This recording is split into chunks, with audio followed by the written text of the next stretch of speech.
Good evening and welcome to NewsNight. Tonight we'll have all your international, national, and local news. My name is Jonah Summers. And I'm Colleen Winder. Sarah Innamorato has won the race for Allegheny County Executive. But where do the other races stand? We'll have the results. And school teachers in Portland are on strike for more pay and resources. But how are parents reacting to the labor dispute? All this and more coming up on NewsNight.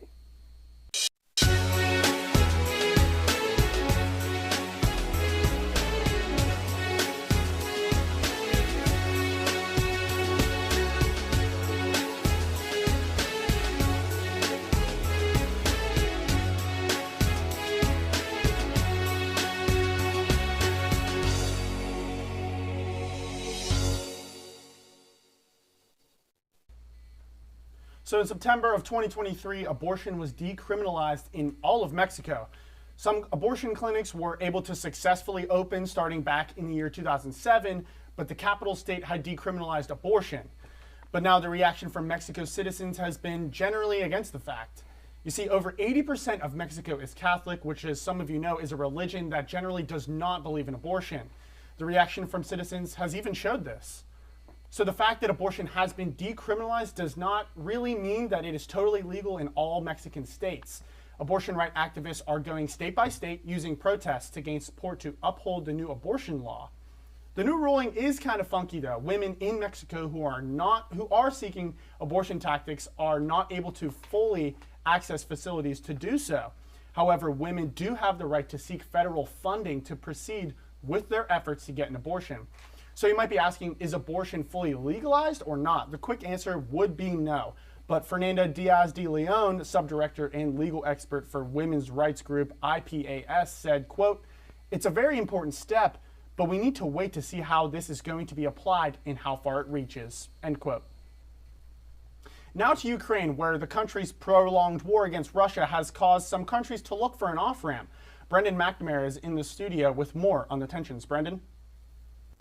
Thank you, Jonah. With the war in Ukraine raging for more than a year and a half now, American and European officials have quietly begun discussing what possible peace negotiations could look like. Officials familiar with the talks describe them as broad outlines of what Ukraine may need to give up in order to reach a deal.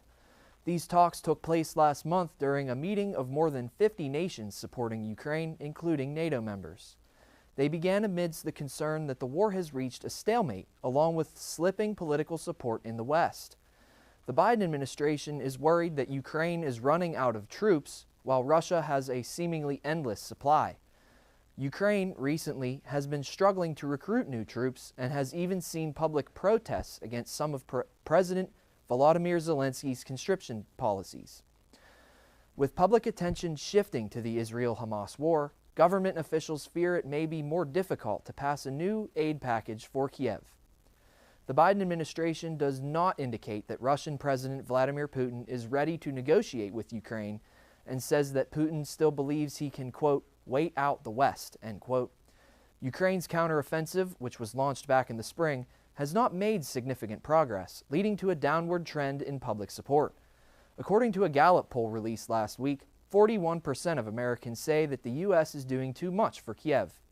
This stands in stark contrast to just 3 months ago, when only 24% of Americans said they felt that way. The poll also found that 33% of Americans say the U.S. is doing the right amount, while 25% said America is not doing enough. With the cold winter weather on the way, time is running out for either side to make progress this year.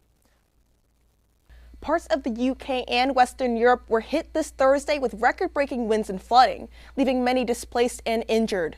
The disaster storm Corinne hit Italy's Tuscany region and France's Atlantic coast with winds reaching 120 miles per hour, along with 7.8 inches of rainfall.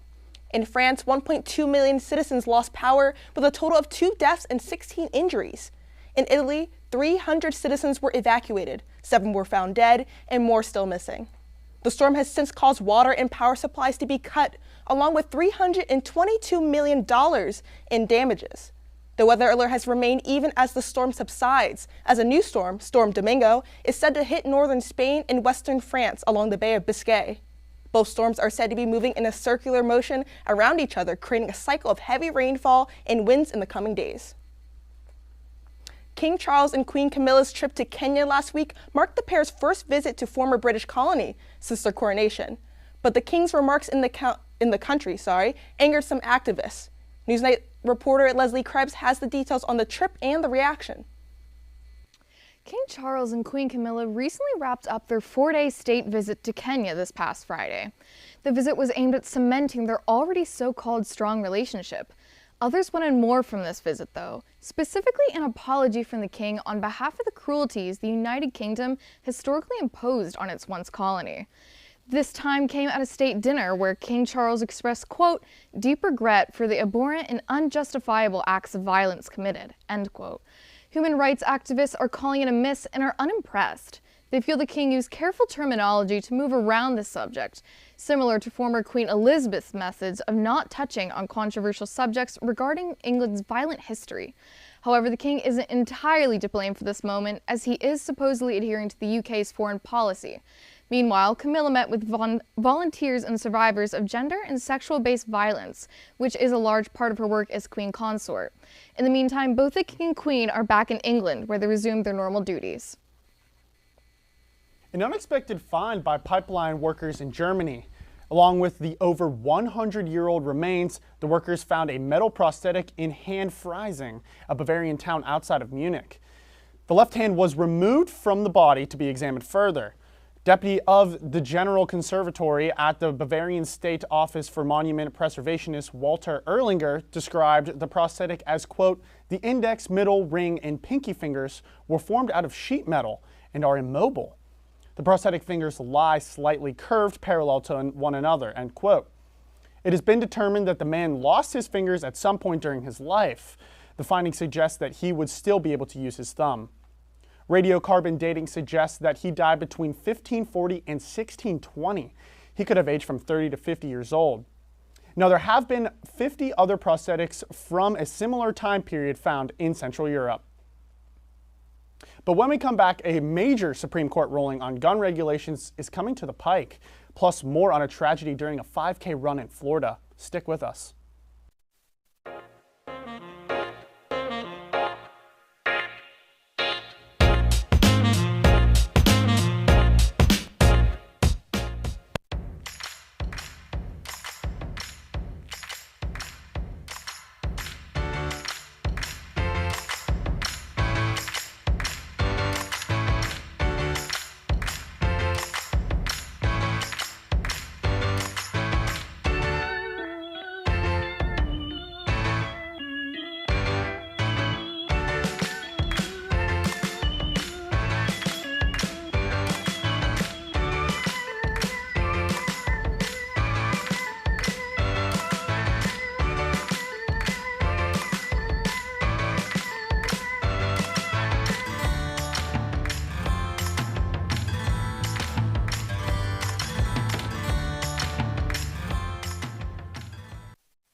The holidays are quickly approaching, which means that Mariah Carey is going back under the national spotlight for her song, All I Want for Christmas Is You. This time, instead of Mariah Carey making millions of dollars, she could potentially be losing $20 million in a lawsuit. Vince Vance and the Valance put out their song called All I Want for Christmas Is You in 1989, which is just 5 years before Mariah Carey released her song. Vance is claiming the song copied the unique linguistic structure of his version. But this is not the first time that Vance has filed a lawsuit against the Queen of Christmas, as he had tried last year to take down Carey in a lawsuit containing similar reasoning to this year. The reason for the magnitude of this suit is because Vance wants a cut of the industry earnings that Carey has made since her song released in 1994. Vance's complaint states, quote, Carey has, without licensing, palmed off these works with her incredulous origin story, as if those works were her own. Her hubris, knows no bounds. Even her co-creditor songwriter doesn't believe the story she has spun. This is simply a case of actionable infringement, end quote. Vance is represented by attorney Gerald P. Fox, who is previously known for representing clients in the lawsuit against Taylor Swift, faced for copywriting infringement for her song Shake It Off. The case and its outcome remain unclosed, but efforts of Fox and Vance could result in a holiday season full of trouble for Mariah Carey. Once protected by the Supreme Court, a Trump-era ban on bump stocks for guns is being re-examined by the High Court. Reporter Aaron Ute has more on the recent development. Aaron? The Supreme Court agreed last Friday to decide whether a Trump-era ban on bump stocks, the gun attachments that allow semi-automatic weapons to fire multiple rounds with a single pull on a trigger, violates federal law. The Trump administration reclassified the attachments in 2018 after a mass shooting in Las Vegas occurred during a music festival in 2017, killing 60 people and wounding more than 400 in less than 10 minutes. Before the shooting, the ATF had not classified the bump stocks as illegal, but the shooting incited a reevaluation of how the devices work. The Supreme Court decided in 2019 to leave the rule in place, and its reevaluation of the rule comes 16 months after the High Court's conservative majority issued a sweeping and path-breaking decision on gun rights. In January, the Fifth U.S. Circuit Courts appealed, ruled 13-3 that the decision to ban bump stocks was illegal. A decision is expected by early next summer. Teachers in the Portland public school system have started to strike this Wednesday. The Portland Association of Teachers, which represents nearly 4,000 teachers in the district, has been negotiating with the district for months over large class sizes, lack of resources, and low salaries, but nothing has been agreed upon. During the strike, which is deemed one of the largest growing organized labor movements in the U.S., 49,000 students are out of school with no chance of online instruction. However, the majority of the families and students support the movement and are finding babysitting jobs to support the community while the teachers strike. U.S. Senator Jeff Merkley and Ron Wyden state, quote, have been underpaid and overstressed, and we strongly affirm our support for Portland's educators, exercising their right to strike for the equitable collective bargaining agreement, end quote. A negotiation is set to take place in the coming days.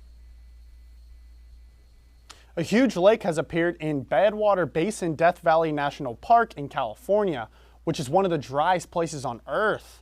The lake is currently 2 miles wide and 4 miles long. The spectacle appeared after Hurricane Hilary poured down more than 2 inches of rain in 24 hours over Death Valley. The Badwater Basin is the lowest point in North America, prompting the location of the lake. Because of the newfound moisture, various flora and fauna have begun appearing near the site. It is slowly shrinking, though, due to evaporation, and is expected to disappear by the end of the month. And like clockwork, when we fall back or spring forward, Americans wonder why we continue the tradition of daylight savings. For more on the origins of this tradition and some recent efforts to repeal the law, let's send it back to reporter Aaron Ute in the studio. Aaron? Millions of Americans got an extra hour of sleep this past Saturday night, but lost sunlight in the afternoon with the ending of daylight savings time. While the extra hour of sleep may feel nice, some are wondering why we are still continuing the century-old tradition of changing the clock twice a year. State legislatures across the country are seeking to eliminate it. Since 2018, almost all states have introduced or passed legislation that would end the twice-a-year change. 19 states in total have passed this kind of legislation, but why can they not make this change without Congress's permission? In 1918, the U.S. signed the Standard Time Act into law to cut energy costs during World War I. The Uniform Time Act, passed in 1966, made it so states cannot use daylight savings year-round unless Congress first votes to change the federal law.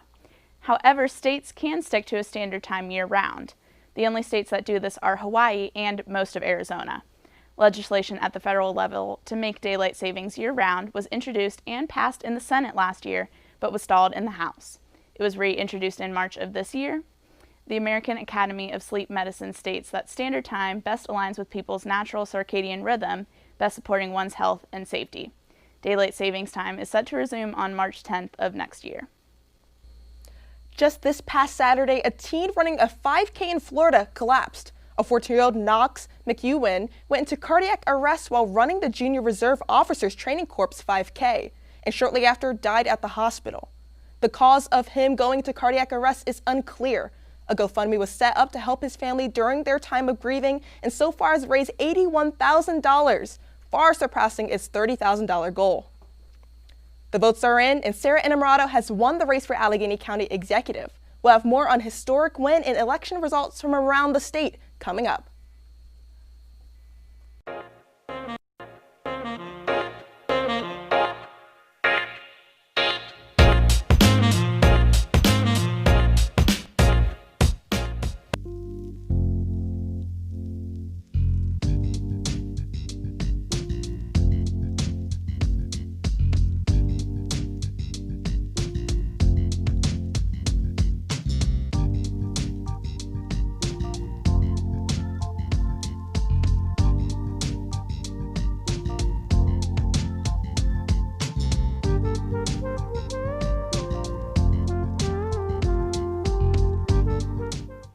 Good morning, everyone, and welcome back. Welcome back. Welcome back to Daybreak.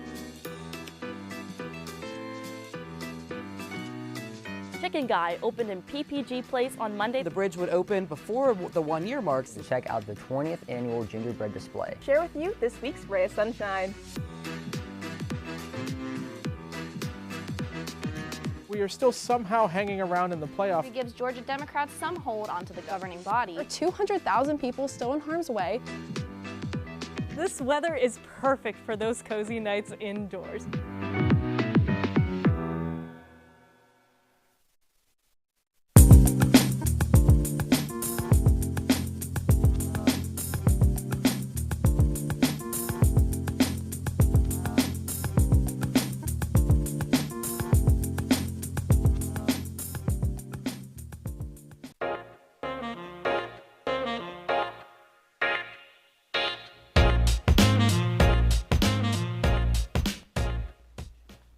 So yesterday, the city of Pittsburgh cleared a homeless camp out of downtown Pittsburgh. The camp consisted of a few pitched tents along First Avenue. Pittsburghers know that the city has been working to have better housing options in the city per the general elections yesterday. But is this the answer right now? With the crime spike in downtown Pittsburgh, there has been a lot of violence within the camp on First Avenue. The camp has also reported robberies and drug crimes. Pittsburgh Public Safety Director said, "People will come and stay in an encampment or engage in illegal activity thinking they can hide among the folks that are truly unhoused," end quote. Schmidt said, quote, "The camp poses a high safety risk to those individuals who reside there due to its proximity to the public right-of-way," end quote. According to the U.S. Census Bureau, 1 in every 5 people in Pittsburgh lived in poverty in the year 2021. This means that over 56,000 or 20% of the population was below the poverty line in that year. In order for housing to become a priority for the new chief executive, there needs to be a lot of funding pushed towards the poverty program that will push these homeless people into shelters. So people deserve the community to be safe from violence no matter the income. The camp itself directly fell under basic protocol from when the county on when they will sweep the camps. It felt closer to 10 feet of a major road in First Avenue and is very close to I-376. These boundaries could have posed a greater threat to those living there. The county is said to be working on better housing for those who reside in the camp along First Avenue. And after being accused of causing the deaths of multiple patients, a Western Pennsylvania nurse has been charged. NewsNight's Leslie Krebs is back in the studio with those charges and the possible sentencing for the nurse. Leslie? Back in May, former nurse Heather Presdy was accused of killing 2 of her patients and attempting to kill one with lethal doses of insulin, bringing upon an arrest for 2 counts of murder and 1 count of attempted murder. She is now facing more murder charges after confessing to trying to kill 19 other patients across 5 different rehabilitation centers across Pennsylvania. She is now being charged with 19 counts of neglect of a care-dependent person, 17 counts of attempted murder, and 2 counts of first-degree murder. So far, she's accused of mistreating 22 patients, all ranging in age from 43 to 104. She apparently committed the murders by administering the insulin during her overnight shifts when there was low staff and the emergencies wouldn't prompt immediate hospitalization. There is talk of the death penalty, but prosecutors are trying to avoid it at all costs. Presdy currently remains in custody in Butler County Prison without bail. Nurses working for the Allegheny General Hospital have signed a 3-year labor agreement that will boost wages by 23%. Over 1,200 registered nurses ratified the agreement. It will include a pay increase of 18% from the previous rate of $30.50 per hour. By the end of the contract, nurses will earn no less than $40 an hour. This came from the potential strike in mid-October over staff shortages and well-needed safety improvements. Allegheny Health Network Vice President of Corporate Communications, Dan Laurent, commented, quote, "In fact, this new contract with the AGH nurses is part of a planned investment of our workforce that will further strengthen the AHN's ability to continue recruiting and retaining the best and brightest healthcare professionals to help us fulfill our mission," end quote. One of Pittsburgh's largest fall running events occurred this past Sunday. The EQT Corporation partnered up with UPMC, Dick's Sporting Goods, FedEx, and Sports Pittsburgh and other companies to host the 11th edition of the Pittsburgh 10-miler. The race began at 7:30 a.m. along West Carson Street.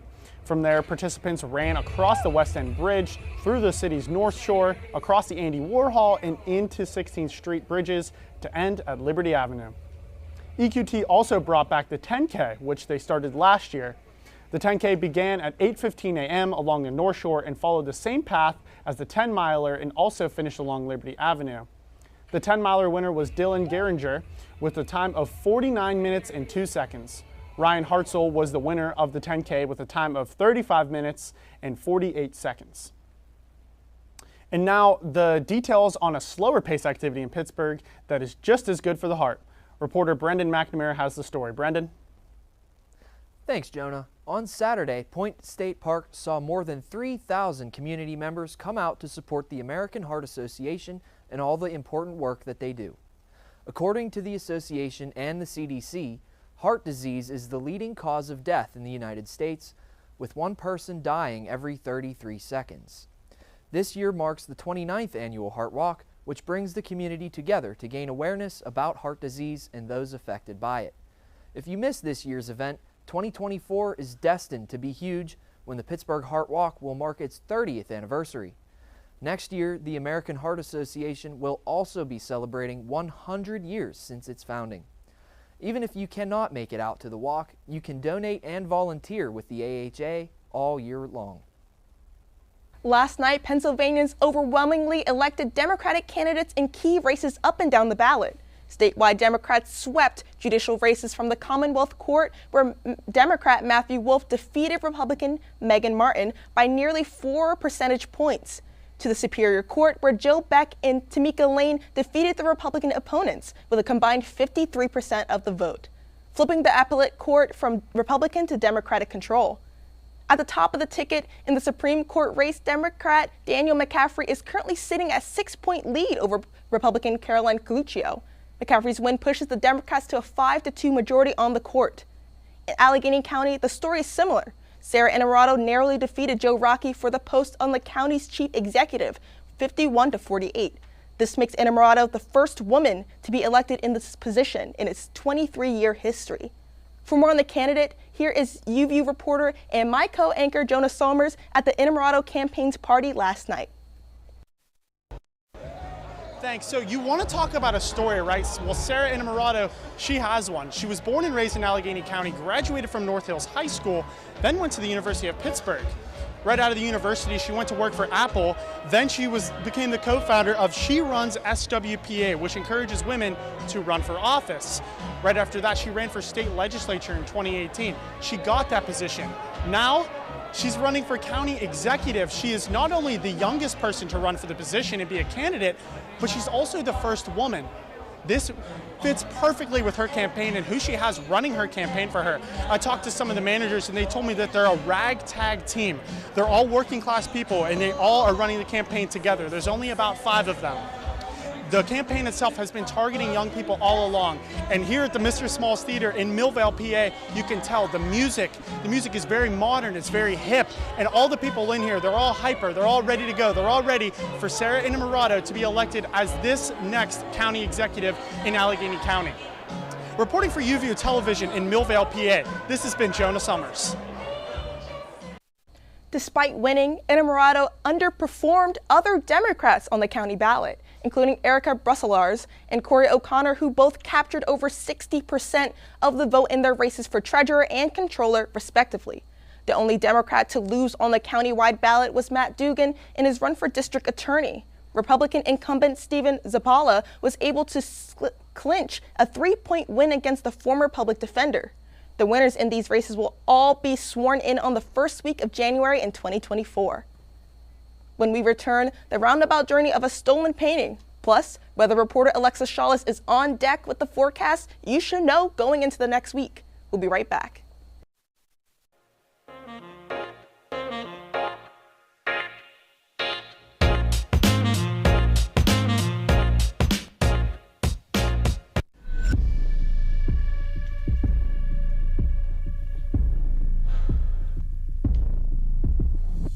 Regular physical activity is one of the most important things you can do for your health. The benefits of physical activity include brain health, weight management, reducing disease, strengthening your bones and muscles, and improving your ability to do everyday activities. So, it's time to get up and be active.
Welcome back, everyone. A painting stolen over 30 years ago has miraculously found its way home to a museum in Scotland. The painting, titled Children Waiting by Scottish artist Robert Gemmell Hutchinson, was stolen from the Haggas Castle Museum of Childhood in 1989, along with dozens of other pieces. Now, investigations of the heist led to no solid conclusion, and the museum lost hope of finding their missing pieces until the painting resurfaced at Tennant's auctioneers. A family had bought the painting with no real knowledge of the painting's illegal origins and returned it immediately after learning.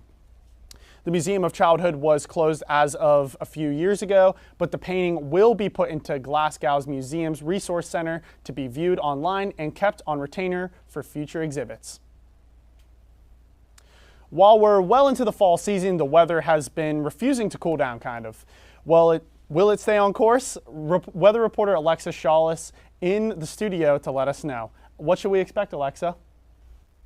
Well, Jonah, unfortunately tomorrow we will be expecting rain to come down during the early hours of the morning, and while the rain should clear up by 9, clouds are expected to linger for most of the afternoon, so don't expect the sunny skies from the past few days. Now, despite the clouds, the high for the day will top out at 65 degrees, and by the evening the temperature will linger in the mid to high 40s. But luckily the rest of the week is a different story. While we may see some heavy cloud coverage on Friday, the sun is expected to shine all the way through the weekend, making it the perfect opportunity to make a last-minute trip to the point before Thanksgiving break. But you may want to throw on your jacket, because even with the sun, the weekend highs are hovering around the mid to low 50s. with wind speeds around 7 miles per hour. The temperature will continue to rise throughout the week, but not by much. As the week's peak temperature on Wednesday is only forecasted to be 50 degrees, just shy of that 60 to 65 mark that makes it feel like summer. But don't let that stop you from stepping outside and enjoying the sunshine before the clouds take over for good. Now that's all for me. Back to Jonah and Kalyan at the desk. Thank you so much, everyone, for tuning into this episode of NewsNight. If you want to check out more, check out our social media pages on both Facebook and Instagram at UView Television. You can also check out episodes from all of our shows on our YouTube channel. I'm Kalyan Winder. And my name is Jonah Summers. From everyone here at NewsNight, thank you for watching and have a great evening.